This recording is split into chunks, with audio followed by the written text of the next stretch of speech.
He didn't stop mocking her because he grew up. He stopped because one afternoon, without realizing it, she was the only person in the room who made sense to him. And that was the thing he was never prepared for. Think about the people you dismissed early. Not hated, not feared, dismissed. The ones you reduced to a type, a habit, a background character in the story you were telling about yourself. Now think about what it would cost you to discover, slowly, without warning, in the most ordinary moments, that one of them had been watching you more clearly than anyone who ever claimed to love you. That is what this story is about. There is a hallway. Fluorescent lights humming just below annoyance. Sneakers on linoleum. Lockers. The specific noise of 200 young people performing confidence for each other at the same time. 2 people move through that hallway every single day. They are not friends. They are not enemies, exactly. They are something more specific. 2 people who have decided, without discussing it, what the other one is. He moves like someone who has learned that taking up space is its own kind of currency. Loose. Aware of being watched. He speaks before he's fully thought the sentence through, because the pause would cost him something socially he isn't ready to spend. She moves differently. She moves like someone who has already done the math on every room before she enters it. Measured. Not slow, deliberate. There is a pause before she speaks that his world reads as hesitation. It is not hesitation. It is the habit of someone who has learned that once your words are in the air, you cannot retrieve them. He has mocked that pause. More than once. Not viciously. That is the important thing to understand early. This was never vicious. It was social. The way young people weaponize observation when they are not yet brave enough to simply be curious. He mocked the pause the way you mock something that unsettles you before you understand why. With familiarity. Almost like habit. She heard it every time. She did not react the way he expected. She never reacted the way he expected. And that, her refusal to be destabilized on cue, was the second thing he couldn't categorize about her. The first was her. Before you understand what happened between them, you need to understand what each of them was carrying before they ever shared a room. Because people do not mock each other in a vacuum. And people do not endure mockery in a vacuum either. Both of them came from somewhere. Both of them had learned, before secondary school ever started, that the world had a particular set of expectations about who they were supposed to be, and that meeting those expectations would cost them something they hadn't been asked permission to spend. His name is Cian Wu. He goes by Cian, not because he prefers it, because Cian Wu requires people to slow down, to listen differently, to give his name the weight it actually carries. And he learned early that asking people to do that was its own kind of vulnerability. So he shortened it, handed them something manageable. Watch them relax. That is, if you pay attention, already the whole story of him. His father is from Lagos. His mother is from Busan. They met in a city that belonged to neither of them, built a life in a third city that belonged to neither of them either, and raised a son in the particular tension of that. A boy who was fluent in at least 3 versions of himself before he was 12. The Lagos version. The Korean version. The version he built for everywhere else. Smoothed down, easy to receive, funny in a way that required nothing from the audience. That third version is the one most people know. That third version is the one he showed up with every single day. The school called him the Korean boy. This tells you everything about the school and nothing accurate about him. He was Korean the way he was Nigerian, partially, pressuredly, with full knowledge that either claim would be questioned by someone who felt they had the authority to question it. He had learned not to correct the label. Correction required explanation, and explanation required a patience he had decided, early, was not worth the expenditure. So he let them have the reduction. Wore it lightly, the way you wear a name tag at an event, useful for the room, not the whole story. He knew the whole story. He simply hadn't found anyone he trusted enough to tell it to. There was a parents' evening in his second year where his mother sat across from a teacher who told her that Cian Wu was performing well. Strong marks, good participation, clearly bright. His mother listened to this with the polite, composed attention she brought to information that was not yet useful. When the teacher finished, she asked one question. Is he working at the level he's capable of, or the level the curriculum requires? The teacher did not have a ready answer for that. The distinction had not occurred to her as a meaningful one. Cian Wu was sitting 2 chairs away. He heard the question. He understood, in the way children understand things that have no language, yet, that performing well and being enough were not the same threshold in his house. That the ceiling his teachers were pointing at was his family's floor. That the gap between those two things was his to close quietly, without complaint, because complaint was not a category that had been made available to him. He did not say anything on the way home. His mother did not say anything either. The silence was not unkind. It was simply the medium through which certain expectations were transmitted in his family. Not through confrontation, not through explicit pressure, but through the specific weight of what went unquestioned. Excellence was not a goal. It was the assumed starting point. Everything below it was a conversation no one wanted to have. He had been having that conversation with himself, privately ever since. That interior conversation, the one between what he produced and what he understood himself to actually be, was the engine underneath everything. Underneath the humor. Underneath the fluency. Underneath the mocking. He was not a cruel person performing cruelty. He was a person who had never been given a legitimate container for the distance between his performance and his interior, and who had found, in the ordinary cruelties of adolescence, a place to put the pressure sideways. That is not an excuse. It is a cause. The two things are not the same, and the difference matters. The academic pressure in his house was not discussed. It was simply atmospheric, the way temperature is atmospheric. His mother tracked grades the way other parents tracked weather. His father believed that excellence was not something you celebrated. It was the floor, not the ceiling. Between them, Xian-Wu had learned to perform competence while privately being terrified of the gap between what he produced and what he actually understood about himself. His emotional vocabulary was narrow. Not because he was unfeeling, but because no one in his immediate world had modeled what you were supposed to do with feelings that didn't have a social function. You were funny, or you were capable, or you were quiet. Feelings that fit none of those categories got converted into something else. Into humor. Into deflection. Into occasionally, the small cruelty of mocking someone who made you feel things you hadn't scheduled. Her name is Aginola.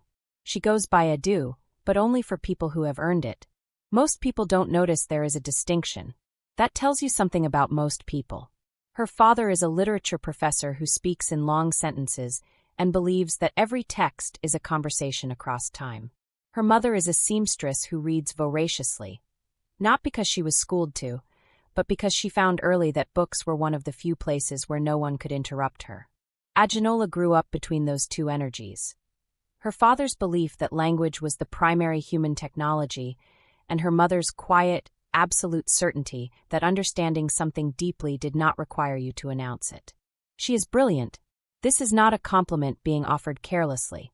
It is a specific, observable fact that complicated her life in ways that brilliance is not supposed to complicate a life. She learned, through experience, through repetition, through the exhaustion of watching rooms change temperature when she answered too quickly or too completely, that her intelligence was something to be calibrated, not simply expressed. She did not dim it from insecurity.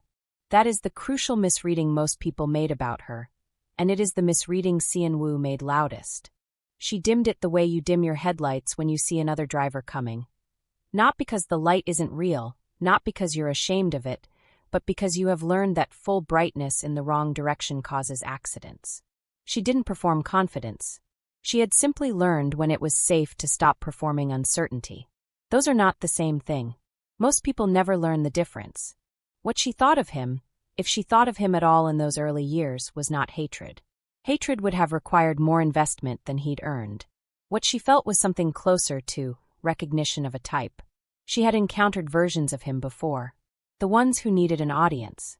The ones who located their social coordinates by triangulating against someone they'd decided was other enough to be useful. She found him transparent in the way that you find a glass door transparent. Not invisible, just offering no resistance to your vision. That transparency, for him, was almost worse than contempt would have been.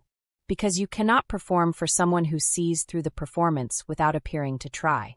The school they shared was not unusual. That is worth saying plainly. It was the specific kind of institution where social capital was negotiated daily, publicly, and with a precision that most adults have the grace to pretend they've outgrown. Everyone was performing something. The confident ones were performing certainty they hadn't yet earned. The quiet ones were performing absence to avoid the cost of visibility. The funny ones, and Sian-woo was funny, genuinely, when he wasn't using it as armor, were performing accessibility. Identity in that building was a costume adjusted per audience and per period. Sian-woo changed costumes fluently and often. Aginola wore the same thing every day. Not because she lacked the skill to code switch, she had that skill in abundance, but because she had grown exhausted by the arithmetic of it. The constant calculation of which version of yourself is safe for this room, this audience, this moment. She had done it. She knew how. She had simply decided, at some point before Sian-woo ever noticed her, that the cost was higher than the return. That decision read to the people around her as aloofness, as coldness, as arrogance even. It was none of those things. It was the composure of someone who had built composure from the inside out, over years, the way you build something you intend to last. Not for aesthetics, but for function. It would take him longer than he'd like to admit to understand that what he was actually looking at was solidity, and that he had none of it. Not yet. This went on for 2 years. Here is what he actually did. Not what he meant by it. Not what it cost her.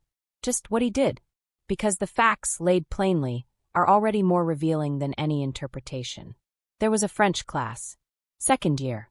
A teacher who moved through vocabulary lists the way people move through airport security. Efficiently, without interest in what they were handling. Aginola pronounced a word. Bourgeois. She said it correctly. The full French weight of it, unhurried. The way her father said it at the dinner table when he was making a point about literature in class, and the particular blindness of people who had just enough comfort to stop being curious. Sian-woo laughed. Not loudly. That would have been easier to dismiss. It was the quiet laugh, the one designed to be heard by exactly the right number of people. The one that said, "Did you hear that?" The one that required an audience of 3 or 4 to land properly. She heard it. She did not turn around. She did not correct him publicly, did not explain that she was right and he was wrong, did not perform the vindication that the moment technically owed her. She simply moved on to the next word on the list. He would not find out she was correct until weeks later, from a different source, in a different context. By then, the moment had already done its work in him, though not the work he intended. It wasn't only the French class. It was the lunch she brought, jollof rice packed in a container that still held heat by midday, the smell of it specific and warm in a cafeteria that smelled of nothing in particular. He made a comment once. Something light, something that gave him plausible distance from actual cruelty. The people around him laughed. She looked at her food, then looked back up, and continued eating with the same pace she'd started with. Not defiance. Not performance. Just continuity. As if his comment had not been significant enough to interrupt her appetite. That bothered him more than a response would have. He filed it where he filed things he didn't understand yet. It was the books she carried, always one too many, always something that didn't match the reading list, always something that suggested she had an intellectual life that existed entirely outside the curriculum and entirely outside his ability to assess or dismiss. He made a joke once about one of the titles. She looked at him the way you look at someone who has just confidently mispronounced a word. Not unkindly, but with a very precise awareness of the gap. She said nothing. He had a word for it that was close enough to be convenient and wrong enough to be safe. He used it the way people use words that do partial work. Not to understand, but to stop having to. And then there was the hand. The way she raised it in class. Not eagerly, that would have been easier for him to categorize. She raised it after a pause. After the teacher had asked the question, after the silence had stretched just long enough to become uncomfortable for everyone in the room, after it was clear that no one else was going to venture anything. Then, and only then, her hand. Like she'd spent that pause deciding whether it was worth it. He called it theatrical once. Said it under his breath, loud enough. Someone beside him snorted. What he did not understand, what he was not yet equipped to understand, was that the pause was not theater. The pause was genuine deliberation. The pause was the habit of someone who had learned, through repetition, that being right in public has a social cost that being wrong does not. That when you answer too quickly, too completely, too confidently, certain rooms will make you pay for it in ways that have nothing to do with the quality of your answer. She had done the math on that cost many times over. The pause was the math. She responded to him rarely. When she did, it was precise in a way that closed the conversation rather than escalating it. Not cutting, that would have required visible anger, and she had too much composure for visible anger. Just exact. Like she had located, without effort, the single sentence that made further exchange unnecessary. This is the part that needs to be said carefully, because the easy version of her story makes her invulnerable, and invulnerable people are not people, they are arguments. She felt it. Not every comment, not with equal force. She had developed, through repetition, a genuine capacity to let certain things pass through rather than land. But some of them landed. The French class one landed. Not because it shook her certainty about the word, she knew she was right, had always known, but because it was public, and because the people around her had laughed, and because there is a specific exhaustion in being reduced in front of an audience that does not know it is watching a reduction. She did not show it. She had learned young that showing it was the thing that cost you the most, that the reaction was what certain people were waiting for, what made the whole exchange worthwhile for them. So she did not give it. But she felt it. She went home that evening and felt it in the quiet of her own room, where no one was watching and the composure was optional. She did not cry. She was not devastated. She was tired in the specific way that accumulates when you have been required, repeatedly, to absorb things that were never yours to carry. That is not the same as being unaffected. It is the precise opposite of being unaffected, managed with extraordinary discipline. For her part, and this is the thing that tells you everything about who she already was, she ignored him the way you ignore a draft in a room. Not with effort. Not with visible suppression. You know a draft is there. You feel it at the edges. You simply do not center your day around it. She did not go home and replay his comments. She did not build armor specifically against him. He was in the architecture of her daily life, a condition, like the humming of those fluorescent lights, like the cafeteria noise, like the 30 other small indignities that accumulate in the life of someone who has decided to remain entirely themselves in an environment that keeps asking them to be less. He was not the worst of it. He was not even close to the worst of it. That, too, would cost him something when he finally understood it. The cruelest thing about the mocking was not the mocking. The cruelest thing was that he paid more attention to her than to almost anyone else in that building. Every comment required observation. Every joke required study. You cannot mock someone's pause without having first noticed the pause, tracked it, understood its rhythm well enough to time the joke correctly. He knew, without knowing he knew, when she was about to speak. He knew which books she'd moved on from. He knew which teacher's questions she'd stopped answering even when she knew, because something in the room had changed and she'd recalculated the cost. He knew her the way you know a piece of music you claim not to like, but have somehow memorized. Partway through their third year, a teacher made a decision that neither of them would have chosen. The first time everything shifted, neither of them noticed. That is how it works with the things that actually change you. They don't announce themselves. They arrive disguised as inconvenience. It was a group project. The kind assigned by a teacher who believes that forcing incompatible people into collaboration builds character. It builds something. Whether it is character depends entirely on what the people involved do with the discomfort. They were assigned to the same group of 4. The other 2 were peripheral, present, willing enough, but not the center of what was about to happen. The center was the 2 of them, and the specific set of assumptions each had carried, undisturbed, into that first meeting. He expected her to be difficult. Not difficult in the way that produces results. Difficult in the way that costs everyone energy. He expected the composure to become rigidity up close, the precision to become control, the self-containment to become an inability to collaborate with anyone who didn't already think the way she thought. He had narrated her this way for long enough that the narrative had the weight of fact. She expected him to be useless. Not cruel. She had stopped assigning him cruelty as a primary characteristic some time ago, because cruelty requires a level of intention she didn't think he'd examined closely enough to claim. Useless in the specific way of people who are socially fluent and intellectually coasting. The ones who know how to be in a room without ever doing the room's actual work. She had encountered enough of them to recognize the type without needing to look carefully. They were both wrong. This is the part worth paying attention to. She arrived to the first working session with a printed outline. Not because she'd been asked to. Because she had looked at the scope of the project, calculated what it would actually require, and produced a document that made the path visible. It was a single page. It was thorough in the way that single pages almost never managed to be. He looked at it and felt, before he could stop himself, a flicker of something adjacent to relief. He did not say that. He said, "Did we need this much structure?" She looked at him with the specific patience of someone who has answered that question in many forms from many people over many years. She said, "You don't have to use it," and went back to reading the source material. What happened over the following sessions, 3 of them, spread across 2 weeks, was not a transformation.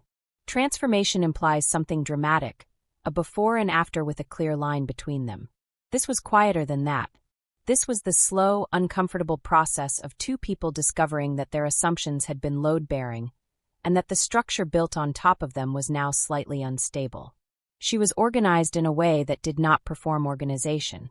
There were no announcements, no visible effort, no expectation of acknowledgement for the work she had clearly done before anyone else arrived. She simply knew where they were, what remained, and what the next step was. And she communicated that information the way you communicate the time when someone asks, plainly, without ceremony, without making it about herself. He had expected management. What he encountered was something more like orientation. She was not directing. She was simply always already oriented. And then there was the thing he had not prepared for, the thing that came from him, not from her. He had taste. Real taste, not the performance of it, not the social currency version of aesthetic opinion that people deploy to signal sophistication they may or may not have actually developed. He had a genuine, specific, somewhat unexpected sensibility. When the project required them to make choices about how to present their argument, structure, emphasis, what to lead with and what to hold, he had instincts that were not only good but occasionally better than hers. She noticed. She did not say anything immediately, which was her way. But she stopped redirecting his contributions and started building from them instead. A subtle shift. The kind that only becomes visible when you know what you're looking for. He noticed that she had noticed. He didn't know what to do with that. The moment that cracked something open happened on a Tuesday. He had written a section of the draft the night before. Quickly, later than he'd intended, with the specific energy of someone working against a deadline they'd been avoiding. He thought it was adequate. He submitted it to the shared document and did not think about it again until the next session. She had gone through it. Not harshly. Not with the visible satisfaction of someone correcting someone they'd always known was wrong. She had simply marked it. Tracked changes clean and specific. Every note was accurate. Every suggestion improved what was there without erasing the parts that were working. He read through them in silence. He did not thank her. She did not wait for it. That was the thing. She had done the work because the work needed doing, and the acknowledgement of it was so thoroughly not the point that she had already moved on by the time he'd finished reading. There was no hovering, no pointed silence designed to make him aware of what she'd contributed. She was simply at the next thing, because for her, there was always a next thing, and the space between contributing and being thanked for contributing was not a space she had learned to occupy. He sat with the marked-up document and felt something he didn't immediately have language for. He called it intimidating. That was the closest word he had. There is a kind of competence that doesn't ask to be acknowledged.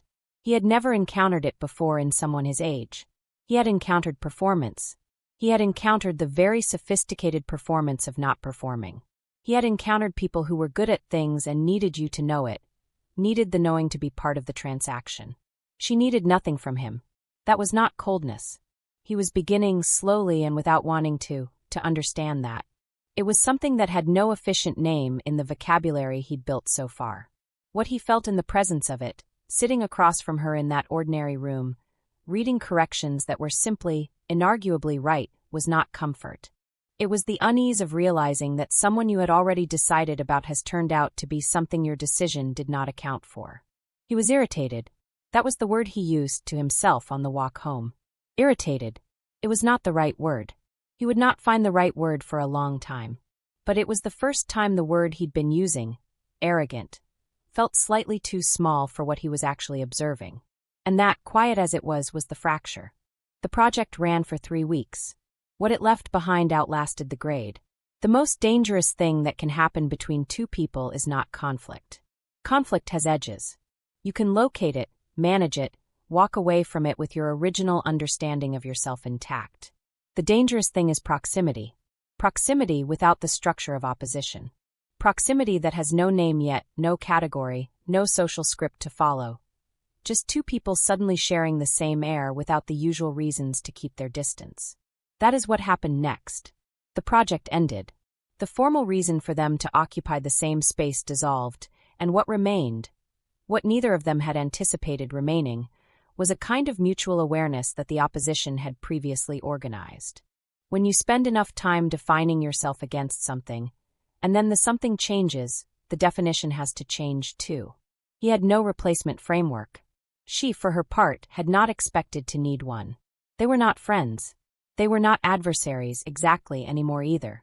They were something in between that neither the school's social architecture nor their own internal vocabularies had prepared them for. They were in proximity. And proximity, given enough time, does its own work. He started noticing her. Not the way he would later. Not yet. This was earlier than that, an observational noticing, almost involuntary, the kind that accumulates before you've decided to pay attention. The way you begin to know a piece of music playing in the background of a place you visit often, without ever choosing to learn it. He noticed that she laughed differently when adults weren't in the room. Not more freely, exactly, she was never performatively guarded. But differently. The laugh that existed outside the classroom was shorter, more sudden, more genuine in its surprise at itself. Like she hadn't scheduled it. Like it arrived before she could decide whether the room deserved it. He saw it twice before he understood what distinguished it from the version she produced for teachers and parents and formal occasions. He noticed that she read during lunch the way people have private conversations, leaning slightly forward, occasionally still in a way that meant she'd hit something, occasionally with the ghost of a reaction that she didn't bother to suppress because she'd forgotten, for a moment, that she was in a public space. He noticed that she did not laugh at jokes that required someone smaller to be the punchline. This last one landed differently than the others. Because he made those jokes. Not cruelly, he had always told himself not cruelly. But the architecture of them, if you examined it carefully, required someone at the bottom. Required a target. Required the audience to feel, briefly, above something. She never laughed at those. She didn't perform disapproval either. She simply did not respond. The same way you don't respond to a question that wasn't actually asking for your opinion. He began, quietly and without announcing it to himself, to notice when he was about to make that kind of joke. He did not always stop. But he noticed. There was one afternoon where he didn't stop. Old habit, old audience, the laugh came before he'd fully thought it through. The joke landed for everyone it was aimed at. He looked at her after, without meaning to. She looked back. Not with the irritation he'd come to expect. Not with the composure that had previously read as dismissal. What he saw in that look was something he'd never received from her before, and it was, in some ways, harder than anything that had come before. It was tired recognition. Oh, you're still doing that. Not accusation. Not disappointment. Something more precise than either. The specific expression of someone who has seen a thing many times, understands its function completely, and has simply run out of the energy required to be surprised by it. He looked away. The laugh continued around him. He was still inside it, still the person who had generated it, still receiving the social return of having produced a moment the room wanted. His body was doing all the right things. His face was still doing the right thing. Something behind it had gone very still. He stayed in that stillness for a moment, inside the laugh, surrounded by people who had not seen what he'd just seen. It was an odd sensation, being in two places at once. The outer room, loud and affirming. The inner room, very quiet, where a look had just located something he had not known was findable. The moment passed. No one else had seen it. He would not be able to explain, if asked, exactly what it was she'd recognized.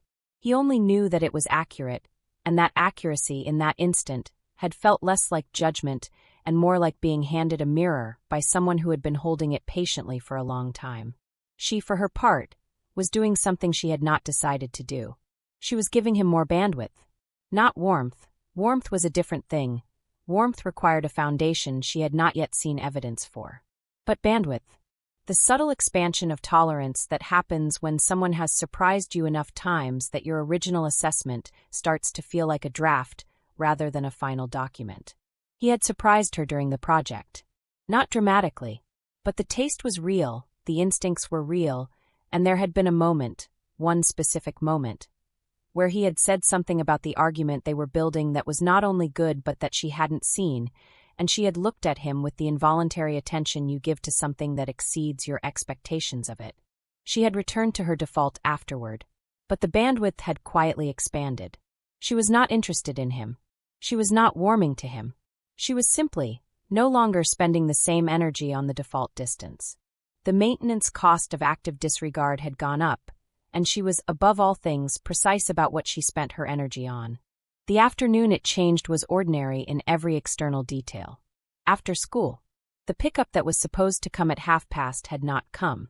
For either of them, they were outside in the particular light of late afternoon that makes everything look slightly more significant than it is, waiting separately, occupying the same stretch of pavement with the studied casualness of two people who are aware of each other and not acknowledging it.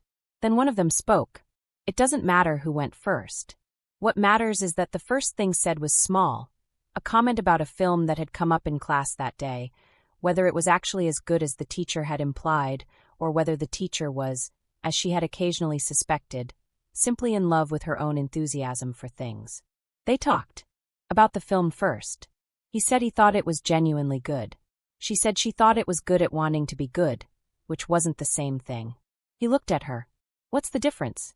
She said, the difference is whether the film is doing something or performing the idea of doing something. He turned that over for a moment, agreed with more conviction than he'd expected to, about a song she'd heard recently, whether it was formally interesting or just aesthetically new, and whether that distinction mattered. He thought it mattered. She said it depended on what you were asking the song to do. He asked what she was asking it to do. She said she wasn't sure yet, which was why she kept listening. About a teacher they shared. He had a specific, unflattering theory about this teacher. She had a different one. His was funnier. Hers was more accurate. She did not tell him that. She didn't need to. He heard it in the way she received his version, which was with genuine attention and without the laugh he'd been anticipating. Why don't you laugh at that kind of thing? He asked. Not accusatory. Genuinely curious, in the way he was only curious when he'd stopped performing curiosity. She thought about it for a moment. Because the joke requires someone to be smaller than they are, she said. And I've been on that end of it enough to know what it costs. He didn't say anything. She looked at him steadily. Not as an accusation. Just as information. The ride did not come. Neither of them reached for their phone to check. At some point, he said something unguarded. It was not a confession. It was not dramatic. It was a small, honest thing about the pressure in his house and what it did to the way he moved through school every day. Said quickly, almost as a parenthetical, the way people say true things when they've temporarily forgotten to protect themselves. He heard it leave his mouth and felt the specific vulnerability of the unscheduled honest statement. He waited for her to do something with it. She didn't. She received it. That is the only accurate word. Received it the way a good listener receives something. Fully, without immediately converting it into a response, without the performance of empathy that is actually just waiting for your turn to speak. She said something small back. Not equivalent. She was not going to match vulnerability for vulnerability on a pavement with someone she was still figuring out. But something that acknowledged she had heard, that the hearing was real, that what he'd said had landed somewhere rather than passed through. He noticed. She had spent years learning how to listen without recording. He had spent years learning how to speak without revealing. For the first time, on an ordinary pavement, in ordinary late afternoon light, waiting for rides that had not come, neither strategy was necessary. And the conversation that existed in that space, unguarded, unauditioned, not designed for any audience, was the first honest thing that had ever passed between them. Neither of them said that. Neither of them needed to. Liking someone you have no framework for is not a gentle experience. It does not arrive with clarity. It arrives as disruption, subtle, persistent, impossible to ignore. This is what happened to him, not a decision but an accumulation. And he was not equipped for it. He did not decide to like her. That is the first thing to understand. He did not sit with the pavement conversation and conclude, rationally, that she was someone worth pursuing. It was not that orderly. What happened was subtler and more destabilizing than a decision. It was the gradual discovery that she had already taken up residence in a part of his thinking that he hadn't opened for that purpose. He would be in a conversation and register, without meaning to, whether something was the kind of thing she would find genuinely interesting or merely politely tolerable. He would hear a joke and know before the laughter finished whether it was the kind she would respond to. He would read something for class and have a reaction to it, and then have a secondary reaction, an awareness of what her reaction might be, that was occasionally more interesting to him than his own. This was inconvenient. This was, in the specific architecture of his social world, more than inconvenient. His world did not have a category for her. That is not a small problem when you are the age they were, when social categories are the primary technology through which young people make sense of each other, and, by extension, of themselves. His friends, the ones he'd built his public self alongside, the ones for whom he was seen, fluent and funny and reliably accessible, read her in the shorthand available to them. Too serious. Too proud. He had said those things himself. Not long ago. He had said them with the ease of someone reaching for a description that was close enough. Now those words felt wrong in a way he couldn't fully articulate, which was its own problem. Because if you can't explain why the words are wrong, you cannot offer a replacement. Too serious. He turned that over now with the knowledge that she laughed suddenly, genuinely, at things that caught her off guard. The laugh that didn't ask for an audience. Was that serious? Or was serious simply what composure looked like to people who had mistaken performance for personality for so long that stillness read as severity? Too proud. He turned that over with the knowledge of how she had marked his draft. No performance of superiority. No withholding of the correction to make him feel the gap between them. Just the work done, handed back, the acknowledgement of it entirely optional. Was that pride? Or was pride simply what self-sufficiency looked like to people who had never encountered it without an agenda attached? The words were wrong. He didn't have better ones yet. He tried once to bring her into his world. Not formally. He was not yet at the stage where formal introductions were possible without exposing a vulnerability he wasn't ready to name. Casually.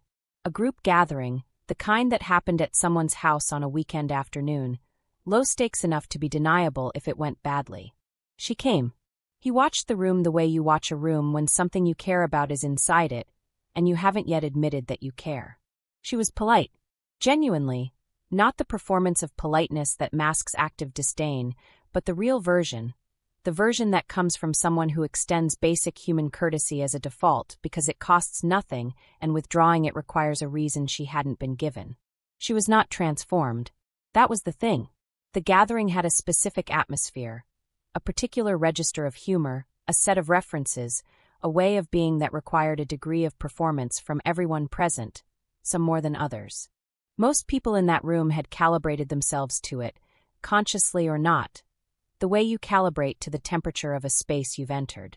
She was simply already at a temperature, and he could feel, for the first time, the effort it cost him to adjust to rooms that she moved through without adjusting to at all.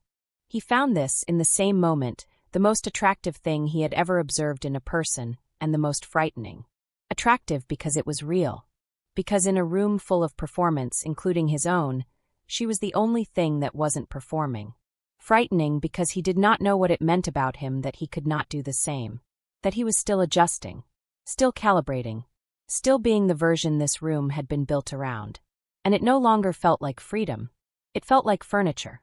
She saw that. He knew she saw it. There was a moment earlier in the evening where someone had addressed him directly. One of his oldest friends, someone who knew the Cian version completely, someone who had been part of constructing it, and had said something that required the usual response. The effortless agreement. The returned energy. The specific fluency of two people who have spent years inhabiting the same social register. He opened his mouth to give it, and paused. Not long. A half second, maybe less. But long enough to be noticed. His friend looked at him with the mild, quizzical attention of someone who has received an unexpected input from a reliable system. You good? The words were casual. The question underneath them was real. He recovered. Said the thing. The moment passed. But she had been in his peripheral vision the entire time, and something about her presence in that room, her refusal to calibrate, her simple being at a temperature, had made his own calibration visible to him mid-execution. Like watching yourself in a mirror while performing a gesture you thought was natural. The naturalness does not survive the watching. He kept performing. He had no other available mode. But it cost him something it had not cost him before. At one point, someone said something that landed across the room as funny. He laughed. It was loud, the social laugh, the one that confirms the group's assessment of itself, the one that says, "Yes, we are having a good time. Yes, this is the kind of people we are." The laugh that has almost nothing to do with whether you found the thing funny. He had not found the thing funny. He laughed anyway. And when the laugh subsided, he looked up, and she was watching him. Not with judgment. Not with the visible apparatus of disapproval. Just watching. With the calm, clear attention of someone who had recognized something. He held that for a moment. Something passed between them. Not accusation, not challenge, not the performance of being caught. Just recognition. The quiet, slightly uncomfortable recognition of being seen doing a thing you know the cost of. She looked away first. Back to the conversation nearest her. Back to the polite engagement she had been sustaining without effort. He stayed with the moment longer than she did. She wasn't judging him. That was what he would eventually understand, weeks later, in the specific retrospective clarity that only arrives after you've stopped defending yourself against a perception that was never an attack. She had simply seen the performance before. She had performed it herself, in different rooms for different audiences, with different costumes and different stakes. She knew its mechanics. She knew the specific calculation that preceded it. This room requires this version of me, and the cost of producing it is acceptable relative to the cost of not producing it. She had run that calculation so many times that she could recognize it in another person the way a fluent speaker recognizes grammar. Not by analyzing it, but by knowing instinctively when the structure is present. She knew what it cost him. That was the compassion she felt, watching him laugh at something that hadn't reached him. And then she caught herself feeling it, and pulled back.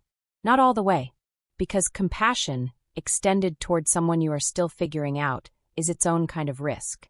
Because feeling something for someone before you have evidence that they can receive it without misusing it is the particular vulnerability of people who have learned, through experience, to protect the feeling before it becomes a liability.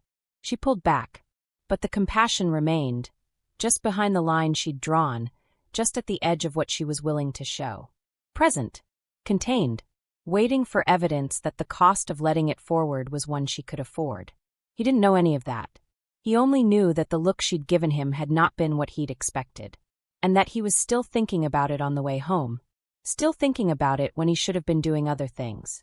Still thinking about it in the particular way you think about something that has shown you something true about yourself that you would have preferred to discover on your own terms. There is a specific kind of damage that carelessness does. Not cruelty. Cruelty, at least, requires intention, requires the person to have looked at you long enough to locate something worth targeting. Carelessness is different. Carelessness means you were not looked at all. That after everything, after the project, after the pavement, after the gathering, after all the quiet accumulation of a different understanding, he could still, in the wrong moment, reach for the old version of himself and use it in her direction without thinking.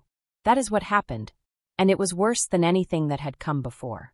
It was a small thing. That is the important detail. It was not a spectacular failure. It was the ordinary kind, the kind that reveals character not through what a person does under pressure, but through what they do when they are relaxed enough to stop monitoring themselves. He was comfortable in the specific way that is its own kind of danger. Not comfortable with her. That was a different, newer thing that still required attention to sustain. Comfortable with the room. With the people in it. With the version of himself those people had always known and still expected. He had been performing that version for so long that in certain company, in certain temperatures, it still ran without him. Still generated the right energy, the right timing, the right register, before he had consciously decided to produce it. The monitoring that had been developing over these months required something of him. This room required something different. And for a moment, in the ease of familiar company, the monitoring went quiet. He did not notice it go. He used the old framing. Something about the way she spoke, the register she used, the precision of it, made into a punchline. Made into evidence of someone performing above their station, reaching for a version of themselves the room hadn't granted them. The specific, racialized shape of that joke, the one that says, "Who do you think you are?" delivered lightly with plausible deniability, the way those jokes always are. The one he had heard directed at other people in other rooms, and had never examined closely enough to refuse. He heard it as he said it. That was the part that would stay with him, that he heard it in real time, heard the shape of it, heard what it was doing, and did not stop it before it reached her. She went quiet. Not the usual quiet. That was the thing he registered immediately, the thing that made his chest do something he didn't have efficient language for. Her usual composure was a kind of active stillness, a presence that was organized and intentional. This was different. This was the quiet of someone who has received something and is deciding, in real time, whether to spend the energy it would cost to respond to it honestly. She decided not to. She said, "It's okay." 2 words. He had heard those 2 words from many people in many contexts, and they had always functioned as closure, as the signal that the moment was over, that whatever had happened had been processed and released, and did not require further examination. From her, in that tone, they meant something else entirely. The tone was not cold. It was not pointed. It carried no performance of wound, no visible architecture of hurt designed to make him feel the weight of what he'd done. What it carried was something quieter and more difficult than any of those things. It carried endurance. I have been okay through worse. I have said it's okay through worse. The okay is real. It is simply not the same as fine, not the same as unaffected, not the same as this not having reached something. He understood that. He understood it in the moment, which meant he could not claim ignorance later. Could not arrive at comprehension gradually, at a comfortable distance from the event. He understood it standing right there, in real time, with nowhere to put the understanding except inside himself, where it would have to stay until he figured out what to do with it. He tried to walk it back. The attempt was clumsy. It was always clumsy. The retroactive reach for a better version of something already said, the verbal equivalent of trying to catch water after it's left the glass. He said something approximate to that came out wrong. She received that too with the same quiet, said something that released him from the immediate social obligation of the moment, and moved on. He did not move on. He sat with it for days. Not dramatically. He was not someone who processed things dramatically, had not been raised in an environment that made space for visible emotional processing. He sat with it the way he sat with things that mattered. Quietly, in parallel with the rest of his life, turning it over in the background while the foreground continued as usual. What he kept returning to was not the carelessness itself. It was what the carelessness had revealed. That the old version of him, the one that had needed her to be less, that had used her composure and her precision and her effortless self-possession as a surface to push against because the alternative was examining his own instability. That version had not been retired, had not been outgrown, had simply been set aside lightly, in a place he could still reach without thinking when his guard came down. That was not a comfortable thing to know about yourself. It was, however, a true thing. And he had spent enough time near her now to understand the difference between true and comfortable, and to have developed, slowly, a preference for true. He came back. Not immediately. Not with the urgency of someone managing their own guilt. He came back when he had something real to bring, when he had sat with the true thing long enough to be able to say it without it becoming a performance of saying it. He found her in the library. Late afternoon, the particular quiet of a room full of people who have agreed, without discussing it, to be somewhere else in their heads. She was at a table near the window, the light doing what late afternoon light does. And she looked up when he approached with the neutral attention of someone who had not been expecting anything in particular. He sat down. He did not lead with an apology. He had thought about leading with an apology. He had rehearsed versions of it, the way you rehearse things you are nervous about, and each version had felt insufficient in a way he eventually identified. An apology centers the person giving it. It is at its core a request, receive this, release me, allow us both to move forward. And she had not been given the option of not moving forward through every prior version of this. She had simply continued because continuing was what she did, because she had long ago made her peace with the fact that most people who said it's okay to would not return with anything more than the expectation that okay meant resolved. He did not want to be that. He was not entirely sure he could be different from that. But he wanted to try, and trying required honesty rather than performance, which was the harder thing. He could have apologized. That would have been easier. He said her name, her full name, Agenola. Not Adu. He had not earned Adu, understood instinctively that Adu was for people she had already decided about, and he was not yet one of those people. But her full name, the one everyone else shortened without asking, the one that required your mouth to do more work, to give the name the length it actually had. She looked up. She had known he knew her name. You do not mock someone with that degree of precision without knowing their name. What she had not known, what the use of it now made suddenly unexpectedly clear, was that he would choose to use it. That he would bring it into his mouth carefully, the way you carry something you do not want to drop, and offer it back to her at its full length. That was what she had not expected. Not the knowledge, the respect of it. He had not called her Adu. He understood, without being told, that he had not yet earned it. That there was a threshold there, quiet, unmarked, known only to her, and that arriving at it required something he had not yet fully given. He was not there yet. He knew that. He came anyway, with what he had, which was honesty and her full name and the willingness to say the true thing without dressing it up. It was enough for now. Whether it would eventually be enough for Adu, that was a different question. One that did not need answering today. What he said was not eloquent. This is worth stating plainly, because the moments that actually change things rarely are. Eloquence is for moments that have been prepared.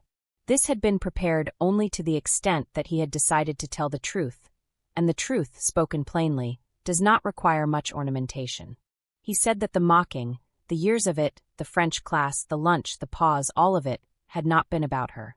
He said that she had been someone whose self-possession had made his own lack of it visible to him, and that he had not wanted to see that, and that the mocking had been his way of not looking at it.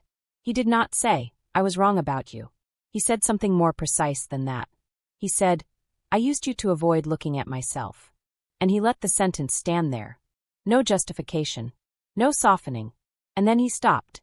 Because that was the true thing, and the true thing did not need elaboration. She was quiet for a moment. Not the quiet from before, not the endurance quiet, not the it's okay quiet. A different quality entirely.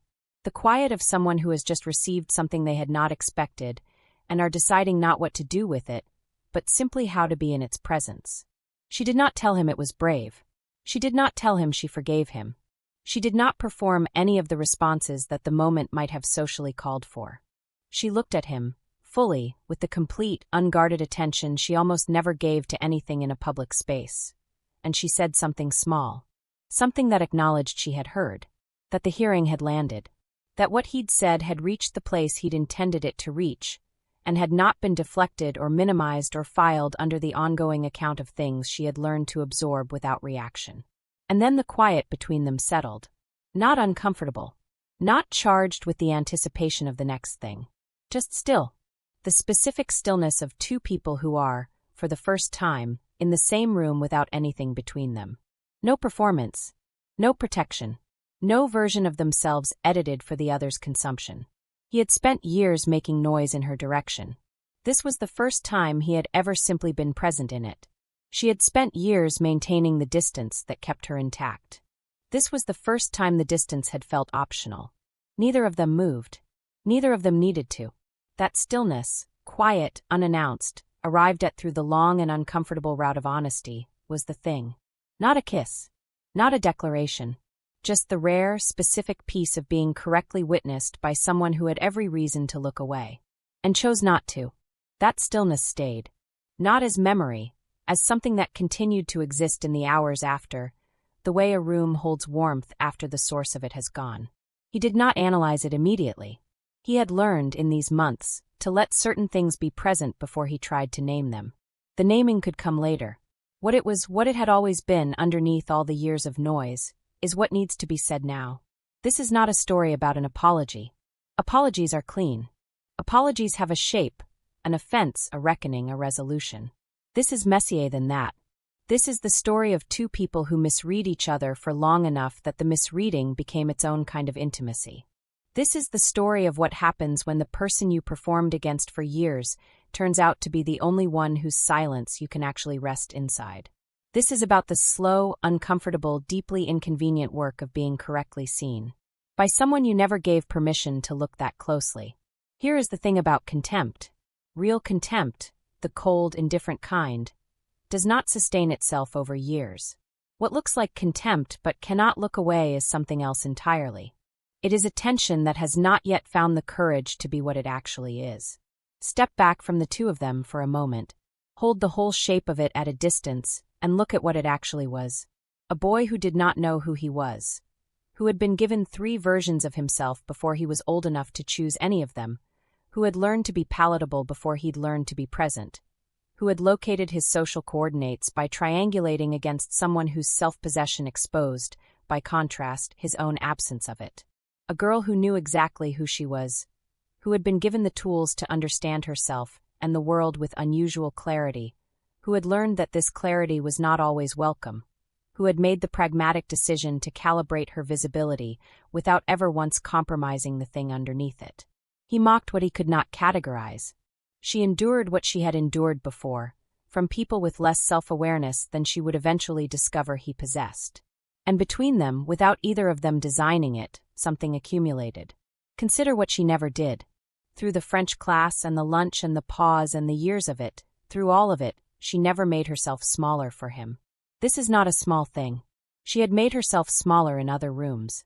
She had dimmed, calibrated, adjusted. Not from weakness, but from the accurate assessment that full visibility in certain spaces carries costs she had decided not to pay.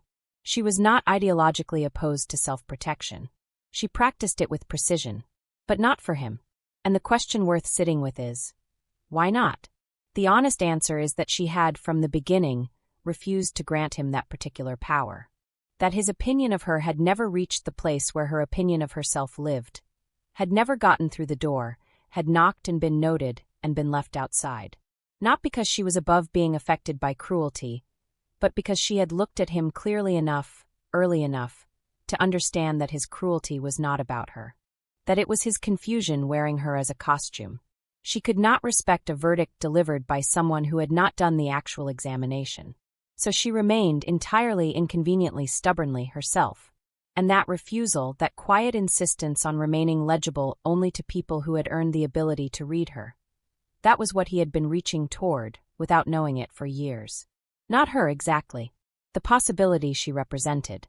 The possibility that a person could move through the world fully inhabited. That you did not have to hollow yourself out to be received. That composure was not the same as concealment, and presence was not the same as performance, and knowing who you were was not arrogance.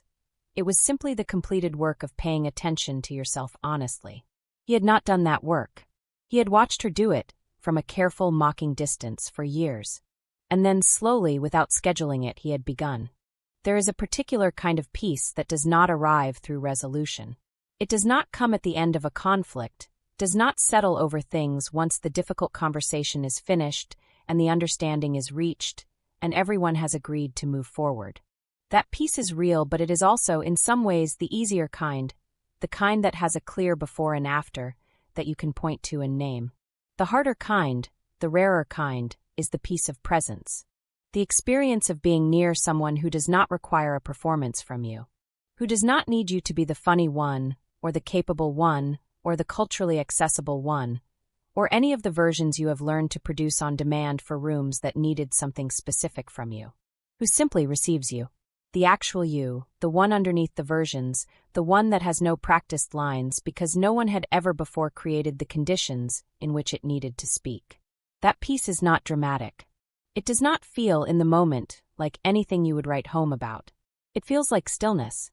What she had not expected, what she would not have predicted, and she was someone who predicted accurately, was that being correctly witnessed would feel like anything at all. She had spent so long being the one who saw clearly that she had not noticed, until now, what it cost to do that without being seen in return. The calibration, the calculation, the permanent, low-level work of moving through spaces that could not hold her fully, making decisions about visibility that no one around her knew she was making. She had called that composure. She had called it self-sufficiency. Both were true. Neither was the whole truth. The whole truth was that she was tired. Not broken. She had not been broken by any of it. But tired in the specific way of someone who has been carrying something at a careful angle for so long that they have forgotten it is possible to simply set it down. Near him, near the version of him that had stopped performing and started being present, she could set it down. Not permanently.